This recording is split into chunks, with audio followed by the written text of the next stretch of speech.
scale can suck when it comes to measuring your progress for fat loss.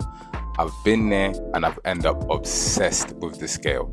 If the number doesn't go down quick enough, if the number stays the same, it can literally spin your head, bro. So I'm not saying not to use the scale.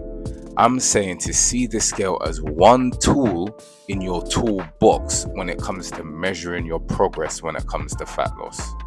Remember, there's so many factors that come into play that can affect those numbers on the scale.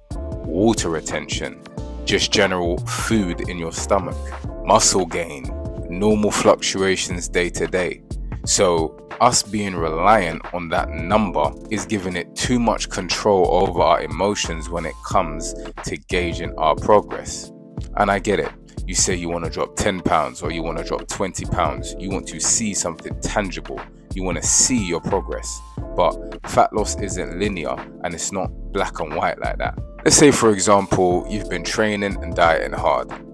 And whatever happens in your life, you have to eat later than usual. And it's weigh day tomorrow. And you weigh yourself and that number is not what you expect it to be. That can cause frustration. But what you don't know is fat loss is still happening, but you may have eaten later, so the food is not fully digested yet. Or you had a slightly different meal that was higher in sodium that causes your body to retain more water. You see, so many other factors come into play when it comes to our progress on fat loss. Now think about all the other tools that we have. You can take progress pictures. You can take progress videos. You can gauge by how people are responding to you. You can gauge by how your clothes are fitting. So many things. The scale is just one of many. Don't get too obsessive over it. Now, if the scale is never budging, then okay, you might be doing something wrong. But as long as you know in your heart, you're sticking to your caloric deficit, you're sticking to your training routine, then really there's not too much to worry about straight away. Because you could be going through a body recomposition where you're putting on muscle and losing fat at the same time. That's more common in beginners, but still, it can happen. And guys, I'm telling you, I've been there. When I first started dieting and trying the gym thing out, and I wanted to see a specific number, and I didn't see that number change, sometimes it made me just forget it. I just thought, you know what, there's no point. It's not working. Maybe it's not for me. And something like the scale having such power is dangerous because I could have been making great progress.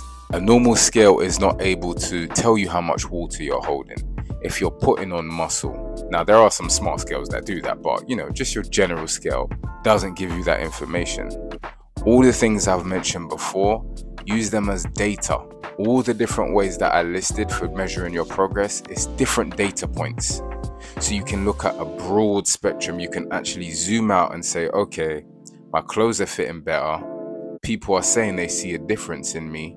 I look different in the mirror. Let me not focus on the scale too much right now. Let me give it another week, 2 weeks, and see if it starts to budge. But don't get too obsessive over it. I'm telling you, that stuff can really control your emotions and put you on a detour that you don't want. So remember, track your measurements. Take progress pictures.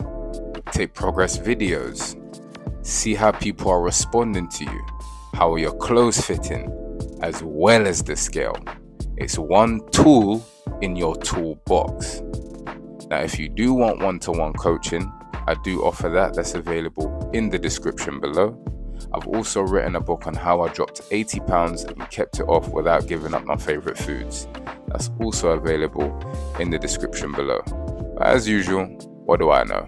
I'm just a dude named Reese. Peace.